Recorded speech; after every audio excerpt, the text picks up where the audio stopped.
All right, what's going on, everybody? Welcome to the Week 2 film room with the Commanders versus the Lions. Of course, did not go the way we planned to. So what went wrong? And of course, there's been some hot topics this week with Jamin Davis. So I want to take a look at some plays with Jamin Davis and see if the coaching staff is right and why I think they're wrong. Appreciate everyone tuning into the first one. Got your feedback. I've been working on a better setup. I got a little tripod with my phone recording the screen here. So let's get right to it. Going to get better and better as the season goes on. But nonetheless, let's see what really happened in this game, good and bad. So first off, this is the third down. We have Jamin Davis here in the line. So we have the edge here. We've got Dron Payne. We got John Allen here. And the Lions, who their offensive line for having three guys down looked phenomenal on Sunday. But what they have here, and they use a lot of 6 offensive line looks, and I'll bring that up later possibly. But on this one, they got 5 offensive linemen here. And then, of course, TJ Hockenson, who's actually a really good blocking tight end. I think that's an underrated part of his game. But it's 3rd and long here. This is where Jamin Davis gets the sack. So this is a proper way to use Jamin Davis, and also how you can also mix things up. So you'll see on this play here, Dron Payne and Jonathan Allen, their job, this is what is called a stunt, which if you watch the first week, Washington did a lot of stunts against the Jaguars, and it looked great.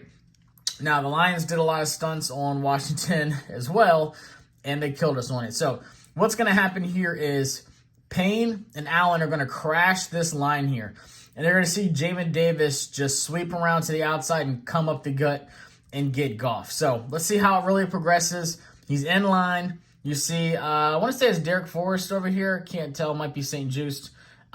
We'll be able to see from the better. I think that is Juice because I think Forrest is back here. And then you have Cole Holcomb. But nonetheless, Jamin Davis in the line here. And let's see how it really develops. So boom, right away. You see right here, Payne and Allen are pushing this off to the side here. And what this does is it frees up the left tackle. So he's kind of just helping out Hockenson in case this frees up. But it also, Payne and Allen crash this line here. So it just completely opens up a pathway for Jamin Davis when he sweeps around. Now, you have to be fast, athletic, and have all the traits that you believe you have in Jamin Davis to be able to execute this play, which is what he does. Boom. Cuts back. You see they did a great job of just mauling this line here, clearing the pathway for Jamin Davis, who has no problem getting to Goff. And there's actually great coverage downfield through the whole play as well. Let's see how it develops. Once again, in line, Jamin Davis here.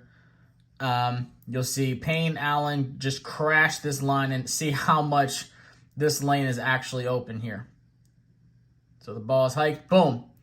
Look at that. They completely get the hips turned on the offensive lineman here. Pretty much assume that's what's going to happen. But a stunt is when you have a guy like Jamin Davis just be able to sweep around to the outside like that and come at Goff. And it happens fast. Like that part is what excites me with Jamin Davis, is seeing how fast he is able to get there to Jared Goff. And it throws off the offensive lineman. They think everything's coming one way.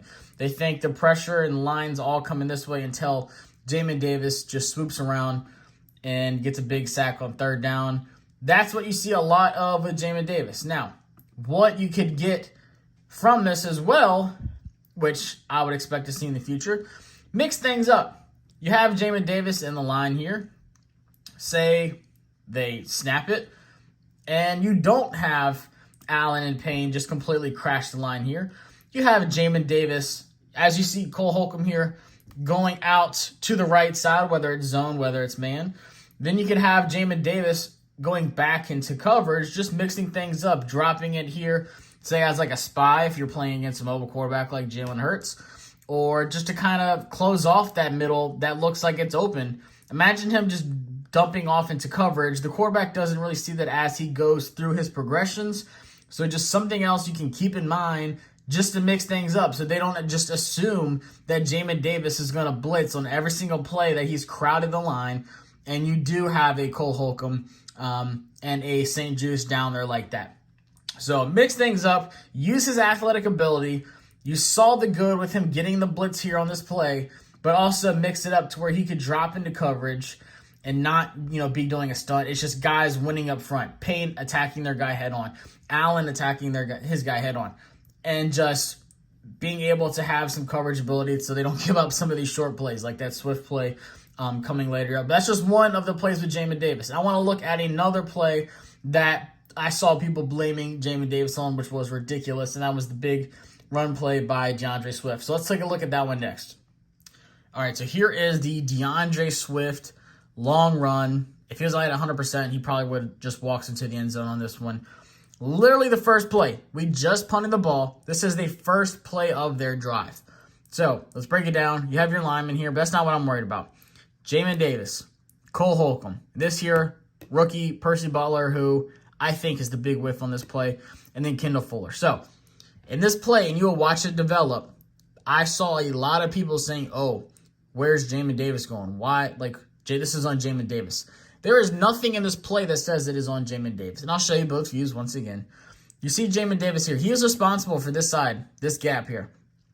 Cole Holcomb, he's responsible for this middle here, kind of direct traffic, and if things come his way, he needs to get off his block and get there. And Percy Butler is responsible for this, and then Kendall Fuller pretty much the outside, and if things cut back. Fuller whiffs big time on this as well. But look initially which way DeAndre Swift is going. He's going this way. You can see he was headed that way. He sees this line here is pretty much blocked up. Yeah, he likes what he has here. But if he tries to cut through this hole, Jamin Davis can seal that off. We know John Allen, Dron Payne, both are good at getting off their blocks and, getting the stopping the run. But what he does is he cuts back to the left side because he doesn't like what he sees here. Quick, precise cut. That's what he does so well. Boom. Cole Holcomb is getting blocked down here. Percy Butler is taken completely out of the play. I want Kendall Fuller playing this a little bit closer so he can shut that down. This whole gap right here primarily is Percy Butler's, but he's getting shoved out of the line here. I want to say that it's Hawkinson. We'll see on the other view. And Cole Holcomb and Kendall Fuller just completely out of the play, not able to do anything. And, of course, Derek Forrest misses on it as well. Kendall Fuller misses it, so it's left up to Bobby McCain to run down there and stop him. But let's take a look at the other view. It'll show you a much better perspective. So, once again, Jamin Davis, you got the A gap, B gap, C gap. This is his B gap here. He is responsible for shutting this down, blocking this hole. I want Cole Holcomb to just shut down that A gap. And then I want Percy Butler responsible for this B gap here. And then you got Kendall Fuller over here, Forrest, Bobby McCain. So they're playing it close. This is exactly the kind of formation you want to stop the run. You're not playing single high safety, nothing like that. Everyone's playing up close to the line. Got the box loaded up here. So let's take a look at it one more time. As soon as DeAndre Swift gets it, boom. You can tell he wants to go this way. This is where he wants to go. Eyes see this lane here a little bit, but then he sees this guy getting off his block. This offensive lineman's not in position at all. Jamin Davis can cut back this way, but he sees this path here. Why? Because look who's getting blocked out of the play here. Boom. Cole Holcomb, way out of position. You're nowhere near your gap. Percy Butler, once again, just gets completely shoved up. That wasn't Hawkinson, by the way. That was an actual lineman. Completely shoved up the field and just allows DeAndre Swift for the big gain. So once again, we're calling this guy out who did his job on the play when Cole Holcomb and Percy Butler were nowhere in position where they needed to be. When this play is developing, they need to be holding their ground exactly where they are, yet they are both completely shifted over. Look at this. Yes, because it looks like the play is coming there, but be disciplined. Stay your ground. Trust these guys. Yes, you need to come back this way, but still be able to come back if the running back cuts through. And of course, DeAndre Swift has one of the best cuts in the NFL when he's running the ball. And look at that wide open lane there. Looks like there's a little bit of a hole by Dron Payne there, but still. Cole Holcomb, Percy Butler. I'll even say Derek Forrest because you were over here. And Kendall Fuller, I don't know where the heck you're going. Miss. But yeah, we're going to call out Jamin Davis. But I haven't heard one of these guys' names called yet. All right, I'll give you some more. Jamin Davis, once again. Here he is. You see him kind of following Hawkinson. Or whoever that is, not Hawkinson. Comes back. This is a run play. Williams here is going to run to the left side. Just watch the discipline of Jamin Davis. He's not going to let this guy get in his way. Gets off that block, swim moves him, shuts it down. He's there. He started over here. Out of everybody, he's the first guy there, getting to Williams, stopping the run. So I just go back, watch this, and I'm just confused of why this is the guy that's getting called out. Yes, he's the linebacker on this side. This is pretty much his responsibility. Look at that. He's there. Fights through the blocks. Gets the stop by himself. Solo tackle. Jamin Davis. All right, as the game goes on, this is a second half. You want to see some more Jamin Davis stopping the run when others couldn't. Here's Jamin here. The play's going to come to him. He's not going to be too aggressive, overeat this. You can see he's coming this way, just kind of following the play, but he cuts back like he's supposed to. Boom. Shuts it down. Next view is even better. I'm so confused rewatching this and seeing like how this was the one guy that stood out. Here he is once again. Comes outside here, boom. Sees that he's going to cut back. Didn't over-pursue this. Didn't get caught up in a block here. Cuts back. Lets him come out to him. Takes a head on. Single stop right there. Solo tackle. Jamin Davis, once again. All right, more Jamin Davis. So on this play, DeAndre Swift goes out for a pass. Now, the Jaguars did a play very similar to this, except what the Jaguars did is they had, I want to say it was Christian Kirk over here, go in motion pre-snap. And everyone keeps saying this was Jamin Davis's fault, and it bugs the shit out of me.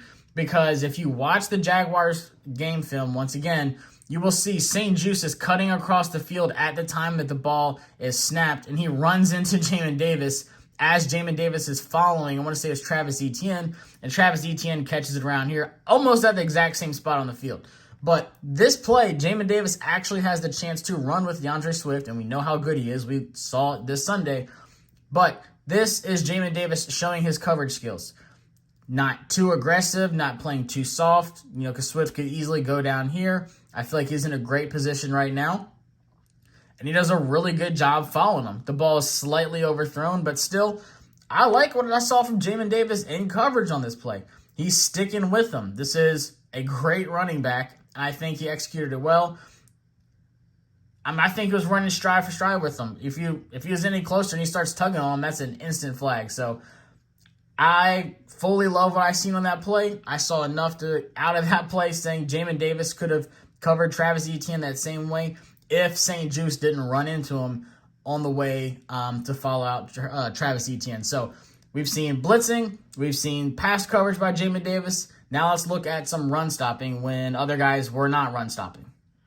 I also firmly believe that this team is very capable of playing great man coverage, which kind of blows my mind when we just play a very dull, stale, just a zone defense, which Derek Forrest said himself. Offenses just seem like they know what they're going to do. Mix it up. I like when we do run man coverage. Watch what happens on this play. I think it's Kendall Fuller who gets the pass breakup in the end zone. Like, look at this. Guys are on their guys. Like, people are in position here. Especially on this side over here, which is where the ball goes to right here. People are playing sticky coverage, fighting with the hands. Like, this is what I want to see.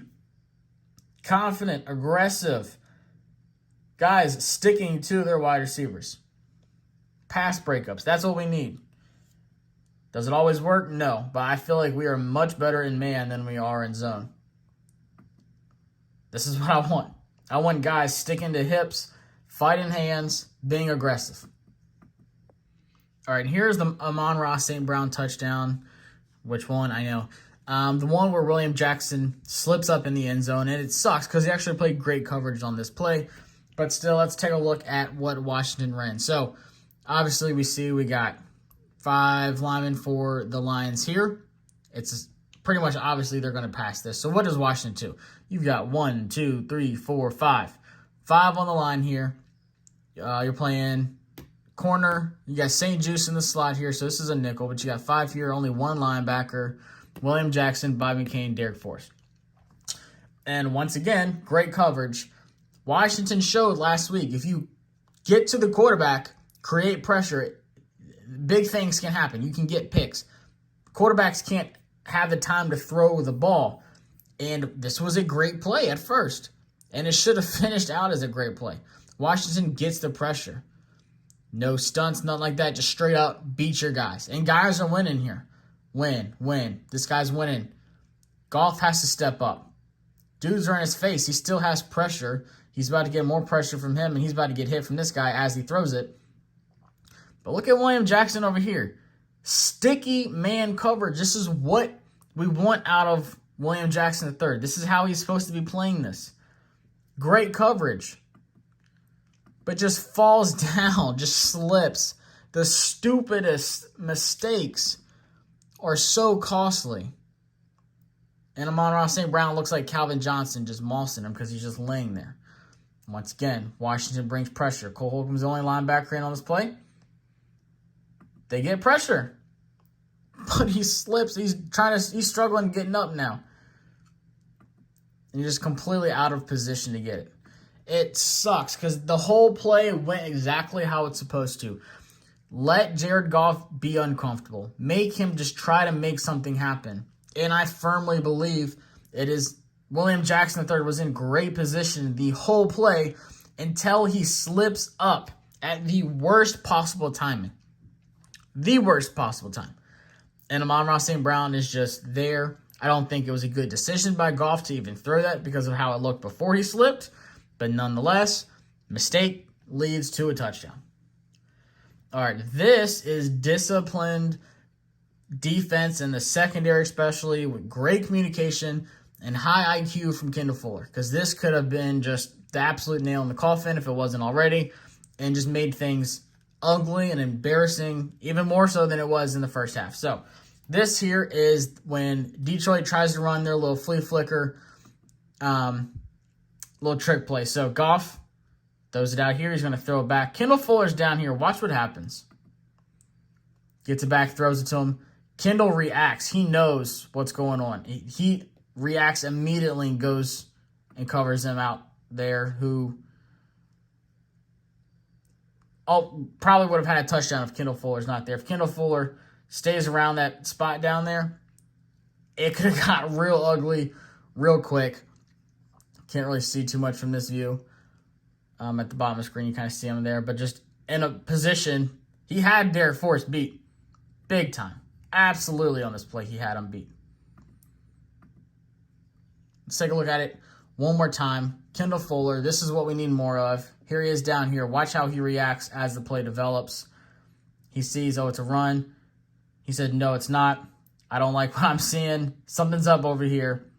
Immediately drops back. As soon as he sees his ball starting to go back to Goff, he immediately knows. He says, I got to drop back. I've got to shut this down. Boom, drops, reacts, saves a touchdown. So big time kudos to Kendall Fuller on that one. All right, more poor linebacker play when guess who? Mayo and Holcomb are on the field. No Jamin Davis. This is the things that pop out to me when I'm watching this game. Did Jamin Davis have some bad plays? Yes. But where's the criticism and stuff and all this mess going on? So you see here, tight end's coming up. Cole Holcomb sees him. He's going to pass him off. So that's fine. But then you have him here coming across the field. And look at this. Mayo is pointing out, hey, Cole, this guy's coming over to you. Make sure you get him. For some reason, Cole Holcomb has it in himself, even though he has safety help from Derek Forrest here, to just ride this guy even more and not pick his guy up. Look, Mayo's like, bro, he's coming. You've got to cut in here. This is your guy. Like, you have to get up in this little zone right here and shut it down. But instead, he's riding this guy out. Wide open on the play. And then he's just looking around like, yeah, I probably should have been there for that one. Like, where is the criticism on plays like that? It seems like a recurring theme. Every time Mayo and Holcomb were on the field at the same time, I just told myself, I said, I bet you this is a big run by Swift. And sure enough, it was. I don't know what the problem is in the run stopping here. Let's take a look at what we have here. 1, 2, 3, 4, 5, 6 linemen. This is very, very likely a run. The Lions ran a lot of 6 lineman looks like that, and rightfully so. When you're down 3 of your top interior linemen here, that you shouldn't have this kind of success, but they have that extra guy.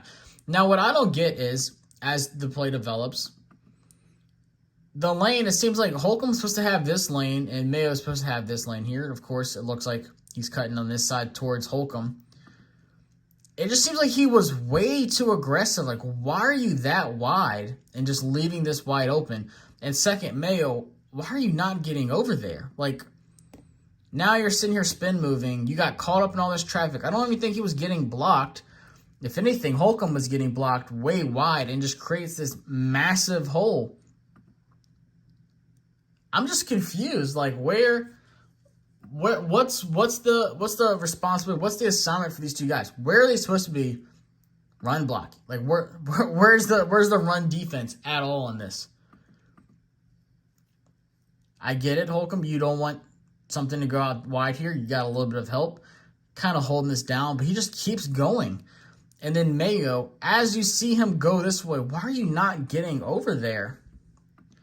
He just kind of takes this on for no reason. I don't think he is getting blocked. If anything, he's just pushing one of our guys. Like, Holcomb, you've got to cut in here and get in that block. Push him into him or something. And Mayo, you've got to cut over here. But I just... Look at that. I could run 10, 15 yards through that hole. And I'm 5'11", 225. And probably run a 6-second 40.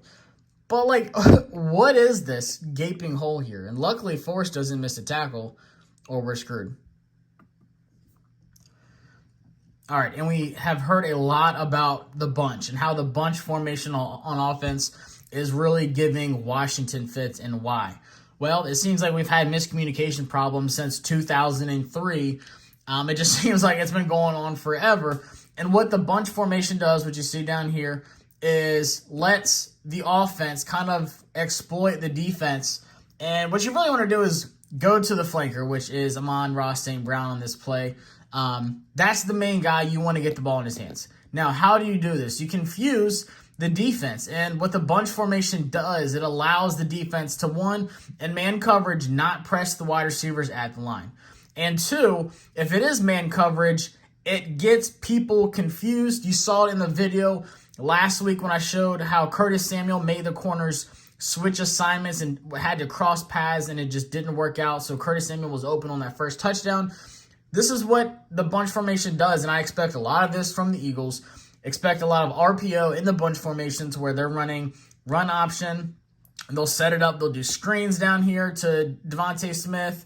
You'll see it looks like a screen and then I delayed like a 9 route by A.J. Brown. There's just a lot that the Eagles can do on their offense to really exploit Washington. But let's just see what really happens on this play that gives Amon-Ra St. Brown just a giant gain, which was one of many, it seems like.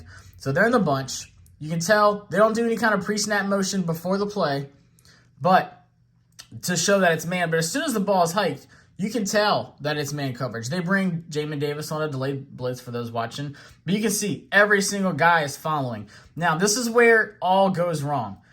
You see the mix-up of who am I supposed to get? You have William Jackson here. You have St. Juice here. It looked like St. Juice, as everything just kind of settled down. For me, I feel like this is his fault. I think as that nickel guy, he should be following the inside route here with Amon-Ra St. Brown. But we just don't know what that man assignment was before the ball was hiked. But still, I just feel like William Jackson III is the one who's supposed to be getting whoever comes to the outside here. And you're supposed to know communication-wise, hey, if this guy goes outside, we have to switch. This will be my guy to pick up, and you get this guy on the inside. And that's why he was just wide open across the middle here, because no one came back to get him in the middle. And, of course, you'll see it from the other view. I actually haven't seen this view yet, so I'm curious to see what it looks like. Can't see but so much here. Let's see if it cuts it off. Yeah, so let's just look back at the other view one more time. This is the other play. All right. So just focus here. Once again, St. Juice, William Jackson, Bobby McCain. And I'll show you right when it happens. Boom. They crossed. It looks like St. Juice says, guy, I'm supposed to have this guy. Maybe William Jackson's supposed to bite on Amon-Ra St. Brown, but still, in my mind, I want him to stay on the outside here. He already has that outside. I don't want guys crossing paths. It would have been much easier for St. Juice just to stay on Amon-Ra St. Brown's hip here as he cuts across the field. And then Bobby has his guy. And then Kendall has his guy. And once again, I think, Holcomb has Swift. And then they bring Jamin Davis on a delayed blitz. But still, I honestly think that was supposed to be on St. Juice. But at the end of the day, it's just miscommunication problems. Once again, there is no reason for this guy to be that wide open on this play. So something that has to give. I know people saying, oh, we can't, we're messing up in the against bunch formation. What does that mean? There's so many different things you can do in the bunch. Like I said, you can run the ball with RPO, have those outside blocks with those three guys. You can do screen plays. You can stretch the field. But at the end of the day, they don't want you to be pressing them at the line, and they want to get the ball out quick, but also they want miscommunication and guys double covering one guy and leaving another guy open, and it seems to work very well against Washington, and I expect the Eagles to see this and be like, hey, let's do that next. So that's one thing that's got to be tightened up. Make sure you have your assignment. If something changes, know what the change is and who it's supposed to go to. All right, here is first down. Literally just got the ball after a punt. Lions just kicked a field goal, got the ball back. This is when Aiden Hutchinson, one of the plays where he just absolutely creates havoc. And this absolutely bugs me by Washington. Why do you have John Bates out here on Aiden Hutchinson, who just gets completely obliterated on this play, outplayed? I mean, he can't keep up with that speed or that motor of Aiden Hutchinson. Not the best view on this one, but I like the next camera view. So let's take a look at what actually went wrong and how it could have been avoided. So you've got 1, 2, 3, 4, 5 linemen. John Bates, who is that extra guy blocking. There's no reason why he shouldn't have time on this play in the pocket. The Lions do a little bit of adjustment because we sent a guy in man. Rodriguez here, who absolutely studied Oklahoma State, loved his game. So they bring 2 linebackers on the blitz, which, cool. Handle it kind of well. Antonio Gibson needs to pick this up a little bit better. That's why we're missing B-Rob so much. But this out here is what I'm watching. You have Aiden Hutchinson, number 2 overall pick. Definitely could have gone number 1. Speed demon, just a great, pure pass rusher, just killing John Bates. Like, who says that is a great idea? Who in their right mind thinks John Bates should be going up against Aiden Hutchinson? And I think Aiden Hutchinson is the one who absolutely had this play blown. Once again, I think Gibson needs to do a better job pass protection. But if that doesn't happen, Carson Wentz has enough time to step up in this pocket, kind of sit right here and make things happen, and wait to see, once again, someone's open down here, have the time to throw the ball. But he doesn't. And so he has to back out, gets hit, ball just kind of flies around. That was a theme, it seemed like, with the whole first half, honestly. Just could not get things going on offense. All right, and here's some good from Washington's offense when they have some time to actually throw the ball. Key here. We got Terry McLaurin here. This is Curtis Samuel who scores on this play. He's in the backfield. Just going to run like a wheel route right here. But what this does is it causes this defensive end here, this edge, to account for him, and that is obviously a mismatch you do not want. I mean, he stands no chance. That might be a linebacker playing online, but still, just a complete mismatch here. Curtis Samuel's wide open. He gets lit up on this play, too, and somehow hangs onto the ball. So just beautiful play design, creating these mismatches. He's in the backfield, goes out. This guy has to account for him, and he wants none of those problems. And Curtis Samuel, like I said, somehow just hangs on to a massive hit. But that's what Scott Turner does good. And obviously, if we would have had more time in the first half to throw the ball, because the offensive line was atrocious, I feel like more opportunities like that would have been open. But still, nonetheless, that's something you got to do more of. You have all these weapons, create these mismatches, no matter who you're playing against. All right, some more really good offense for you. This is when things started clicking. You got Terry down here. You got Curtis Samuel here. You're going to see some play action. Carson Wentz is just going to roll out here. But this is the key here. Curtis Samuel, watch this. Comes in line. Looks like he's selling a run. Look, everyone's selling run. All the action's kind of going here. This guy's kind of sealing off the edge here. It's going to be a run. Curtis Samuel's running this way. Watch this delayed route. Curtis is like, all right, I'm just kind of hanging out here. Boom, he's going to shoot up, and no one's going to be responsible for him. No one's going to have any clue what he's doing. Everyone thinks it's a run. These guys like, all right, we're still going to stay disciplined, cover these guys downfield here. But no one accounts for Curtis Samuel. He just kind of slides in. Boom, shoots up the field. Wide open gap there. Big chunk of gain there. It's just a lot of things that Scott Turner knows how to do in this offense, and we saw it week 1. And we saw more of it week 2, but once again, it's having the time. See who got taken out of the play here? Number 2 overall pick, Aiden Hutchinson. Look at this here. If this blows up and he gets past here, Wentz was tackled way before this even happened. So having that ability to just get out there, guys are biting, don't know what's going on here. Curtis Samuel's wide open down here on this left side. Boom. Big time plays. Love this offensive side. We've seen many times both sides of the ball. It's just great offensive playing here. This is a Logan Thomas touchdown when he comes out here and catches it in the end zone. But watch what Curtis Samuel does. This is just great play calling. Once again, Curtis Samuel's going to mix things up. It's going to get these two guys off their game and just create miscommunication. They get confused on this play. Watch this. Boom. Curtis Samuel immediately just cuts in there and shoots up. All speed. Gets them off. A little bit of a pick going on here, but still, Curtis Samuel just cut in upfield immediately. So these guys are still kind of confused with what's going on here. Logan Thomas is going to have he has the inside leverage on this guy here. He has the side. Curtis Samuel is going to carry this guy off the screen here. And Logan Thomas is just going to be open. When he cuts, he has that there. Perfect timing by Carson Wentz. If it's a second later or a second earlier, I don't think it's there. But still, just great job by both of those guys and getting the Lions off track here. Watch this once again. Cut. Look at that. Carries them out there. Makes them cross each other, which gets him out of position on Logan Thomas. I'm curious to see what it looks like from this side. Over here, Malcolm Rodriguez. Boom.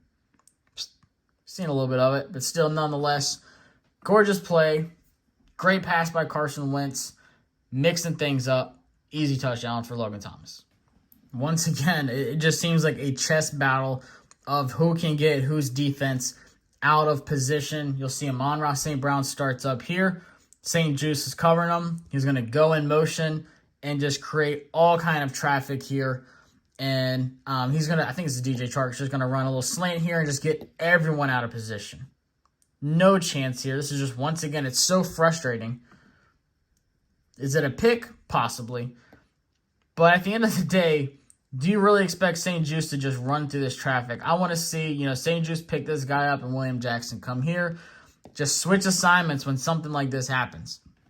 There's no reason for him to be this wide open, drop off, and he's just done for. I mean, both sides of the ball, both teams did a lot of this, just switching things up, having guys cross paths. Anytime you can do that, you're going to get him out of position. And he knows it. Look, boom.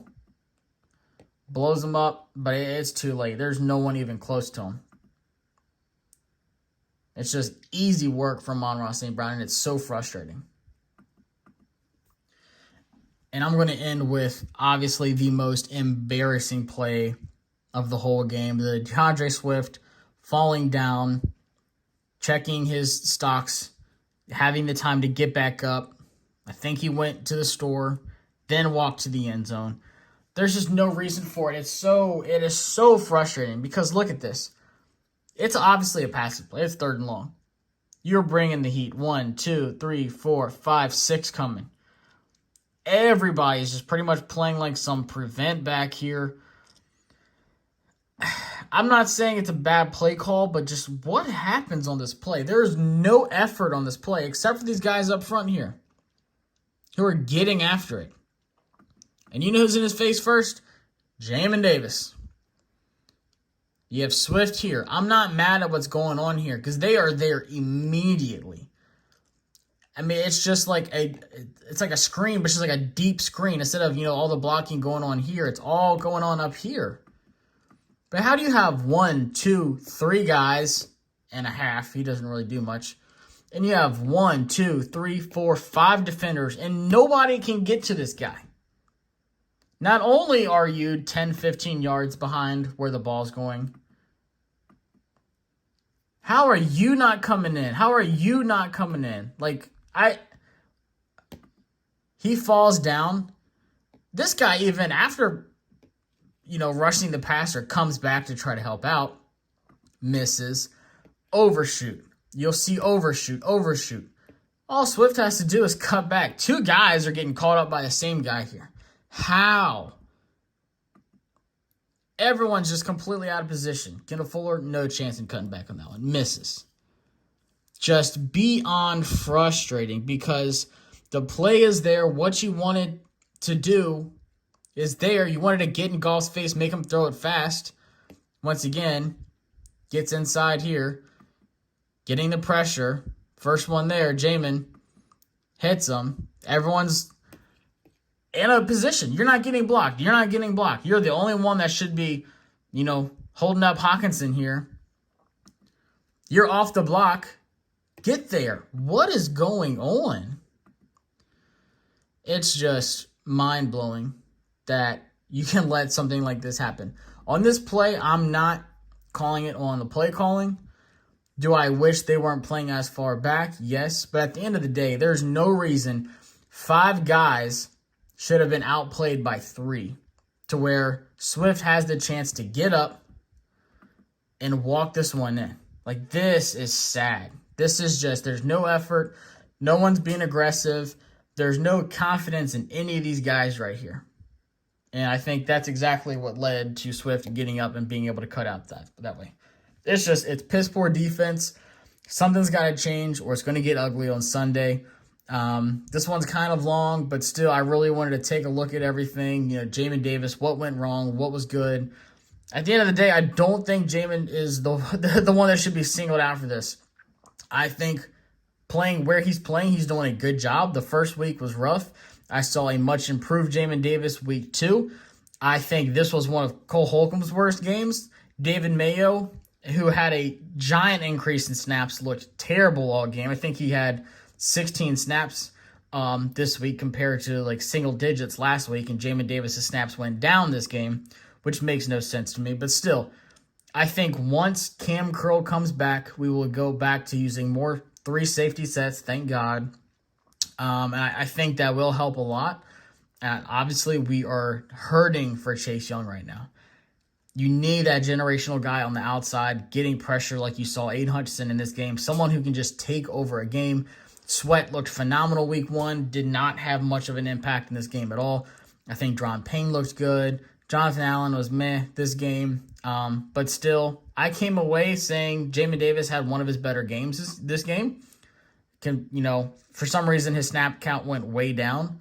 Not the best week 1, much improved week 2. But I'm looking at guys like Derek Forrest, St. Juice, getting lost in coverage, William Jackson III falling down, Cole Holcomb giving up big plays, terrible run stopping by him and David Mayo. So I think it's a group effort. Will things change when Cam Curl comes back? If he plays against the Eagles, pray to God he does. Because if not, I think the Eagles are going to see a lot of things that the Lions did, take it, and use it against us. So appreciate y'all checking it out. Hope y'all enjoyed these. Like I said, it's going to get better as the season goes by. I think I got my setup down pat now finally. But a lot of bad. There's a lot of good things in the second half, especially on offense. The weapons are there, but still just got to execute on defense. Something's got to change. And I will see y'all for the preview show for the Eagles game. And I'll catch y'all. So subscribe to the channel so you don't miss out on anything. Peace.